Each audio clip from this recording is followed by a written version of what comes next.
Dengan yang akan kali ini kita pelajari yaitu Bayesian, yang mana fungsi dari Bayesian ini adalah untuk menghitung probabilitas perbedaan antara rata-rata dua grup berdasarkan informasi awal atau prior dan data yang dikumpulkan. Nah, contohnya itu sama ya teman-teman.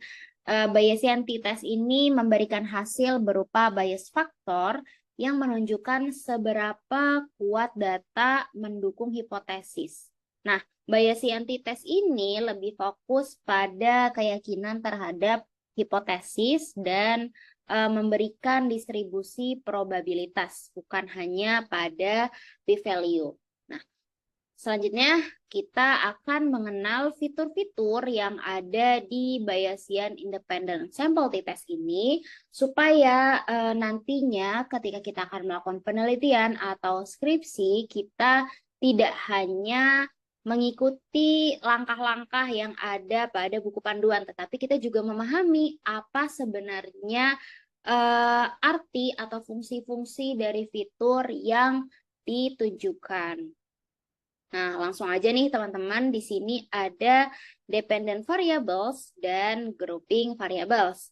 Nah, dependent variables ini fungsinya adalah ketika kita ingin uji perbedaan antara dua kelompok. Dalam konteks penelitian psikologi, variabel ini bisa berupa hasil psikologis, hasil pengukuran psikologis ya teman-teman, seperti mungkin tingkat stres, kecemasan, atau kecenderungan perilaku tertentu. Kemudian contoh lainnya, misalnya kita juga ingin menguji apakah ada perbedaan tingkat kecemasan dengan dua tipe kepribadian, maka tingkat kecemasan itu bisa menjadi variabel dependennya. Kemudian ada juga grouping variabel nih teman-teman. Nah, fungsi dari grouping variabel ini adalah untuk membagi subjek ke dalam kelompok-kelompok. Nah, variabel ini independen sehingga menjadi dasar untuk membandingkan dependen variabel. Nah, selanjutnya ini ada alternatif hipotesis. Nah, alternatif hipotesis ini ternyata ada 3. Kenapa ya harus seperti ini bentukannya gitu? Ada grup 1 tidak sama dengan grup 2, ada grup 1 lebih kecil dari grup 2, kemudian ada grup 1 itu lebih besar dari grup 2. Nah, kita akan belajar sama-sama ya bareng teman-teman. Dari pertama ini, grup 1 tidak sama dengan grup 2. Nah, maka ini menunjukkan hipotesis bahwa terdapat perbedaan antara grup 1 dan grup 2, tetapi tidak menentukan apakah grup 1 ini lebih besar atau lebih kecil dari grup 2. Maka ini adalah hipotesis alternatif dua arah atau two-tailed. Nah, kemudian ada juga nih grup 1 itu lebih besar dari grup 2. Maka hipotesis ini menyatakan bahwa grup 1 ini lebih signifikan, lebih besar, grup 1 ini secara signifikan itu lebih besar dari grup 2. Maka ini adalah hipotesis alternatif satu arah atau one-sided yang spesifik terhadap arah peningkatan.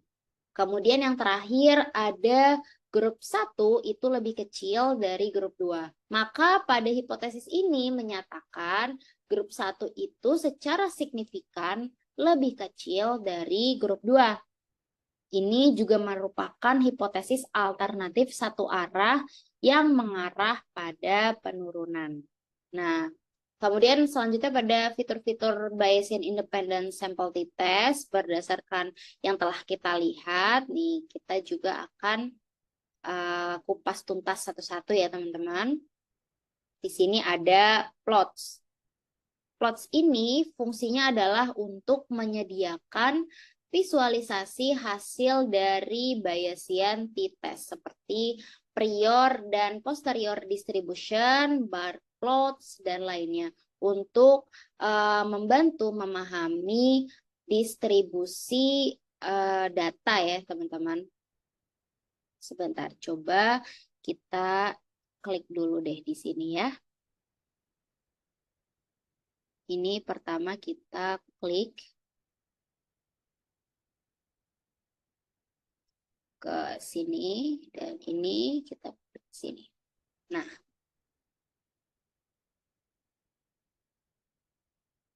kemudian kalau sudah, kita coba klik ini. Nah, oke. Contohnya dari prior dan posterior. Nah, ini ya teman-teman. Sebelumnya dari plots ini itu contohnya ya teman-teman, kita dapat membuat bar plot untuk melihat perbandingan rata-rata tingkat kecemasan antara kelompok introvert sama extrovert. Contohnya gitu ya teman-teman. Nah, kita bisa lihat nih di sini. Nah, kemudian ada prior dan posterior. Nah, ini fungsinya adalah keyakinan awal sebelum melihat data. Dan posterior adalah keyakinan setelah kita memperhitungkan data yang diamati. Nah, kita lihat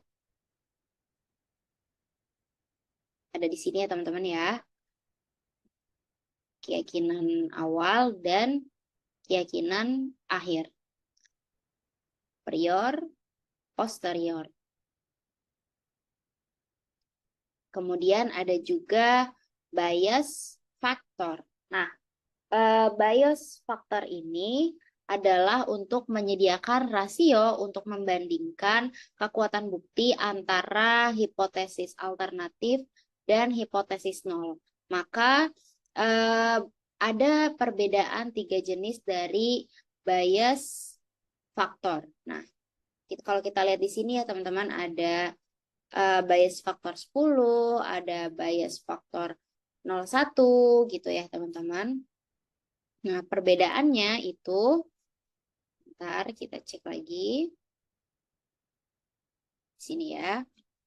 Nah, bias faktor 10 ini adalah rasio untuk mendukung hipotesis alternatif atau H1 dibandingkan dengan H0 atau hipotesis 0. Misalnya, jika bias faktor 10 sama dengan 3, artinya data 3 kali lebih mendukung H1 daripada H0. Nah, kemudian untuk BF 01 itu kebalikan dari BF 10, di mana mendukung H0 dibandingkan H1. Maka jika BF 01 itu sama dengan 3, artinya data lebih mendukung hipotesis 0 3 kali lipat daripada hipotesis alternatif. Nah, kemudian ada juga log BF10 atau logaritma dari BF10. Nah, ini digunakan untuk memudahkan interpretasi ketika nilai BF sangat besar atau sangat kecil. Kemudian ada juga di sini additional info. Nah, additional info itu fungsinya adalah untuk memberikan informasi terkait prior, posterior, atau robust check yang dapat membantu memperdalam analisis. Kemudian ada juga credible interval 95%.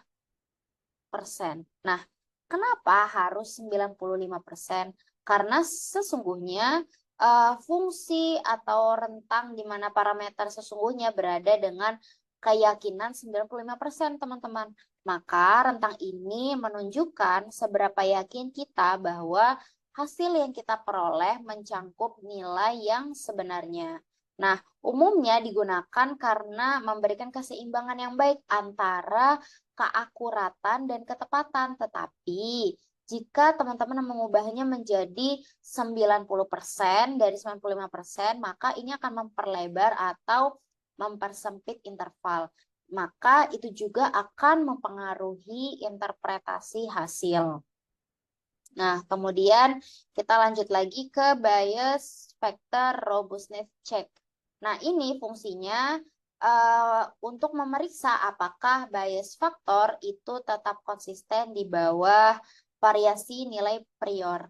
Jika bias faktor tidak berubah signifikan setelah robustness check, maka hasil tersebut dapat diandalkan. Kemudian di sini juga ada SQL analyze. Nah, SQL analyze ini adalah fungsinya dilakukan secara bertahap atau dalam urutan tertentu, berguna dalam situasi di mana data diperoleh secara bertahap dan ingin melihat bagaimana hasil berubah seiring bertambahnya data.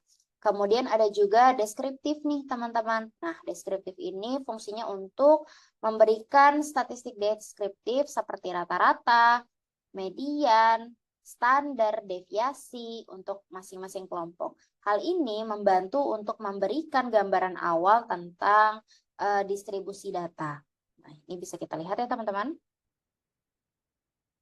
Kemudian ada juga bar plots. Nah, bar plots ini fungsinya adalah untuk perbandingan antara dua kelompok dalam bentuk grafik batang.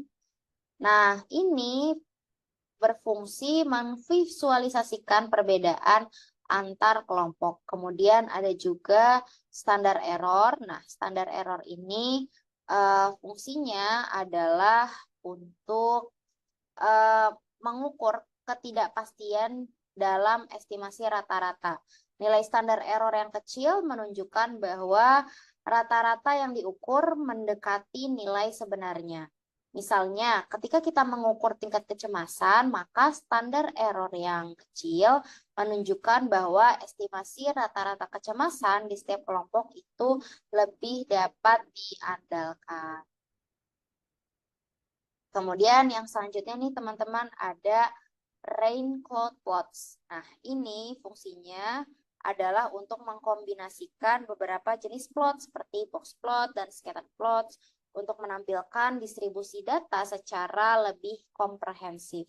Nah, untuk ini selanjutnya ada horizontal display. Ini untuk memungkinkan tampilan data secara horizontal yang terkadang lebih intuitif untuk interpretasi visual. Nah, di bawah ini ada missing values nih teman-teman. Nah, missing values ini ada exclude case per dependent variable dan exclude case listwise. Nah, exclude case per dependent variable ini untuk mengeluarkan data yang hilang hanya untuk variabel dependent tertentu. Sedangkan exclude case listwise ini untuk mengeluarkan seluruh baris data jika nilai yang hilang dimanapun dalam baris tersebut.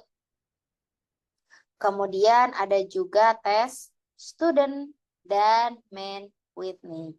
Nah, ini fungsinya adalah untuk membandingkan kelompok ya teman-teman. Kalau student ini untuk asumsi distribusi normal jika terpenuhi dan main with me ini digunakan jika data tidak terdistribusi secara normal.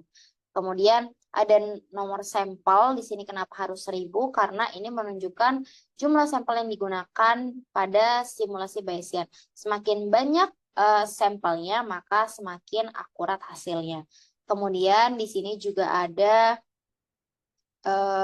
additional statistik, ada deskriptif, ada juga repeatability dan dalamnya ada sequence. Nah, kalau additional statistik deskriptif ini untuk menampilkan statistik tambahan seperti rata-rata, standar deviasi, dan lain-lain. Kalau set sheet ini fungsinya untuk angka sheet untuk memastikan hasil yang sama ketika simulasi Bayesian diulang. Kemudian di sini juga ada default. Cauchy scale ini fungsinya adalah untuk parameter default untuk prior dalam analisis Bayesian. Maka kenapa di sini harus 0,707? Nah, karena ini dipilih dari angka ini memberikan prior yang cukup netral. Maka ketika kita dapat memilih prior yang berbeda seperti Cauchy untuk distribusi ekor tebal, normal untuk distribusi simetris, dan location O dan scale 0,707 itu juga bisa sebagai parameter prior. Nah, maka setiap fitur ini dapat membantu dalam menggunakan uji tes dua sampel independen dalam kerangka Bayesian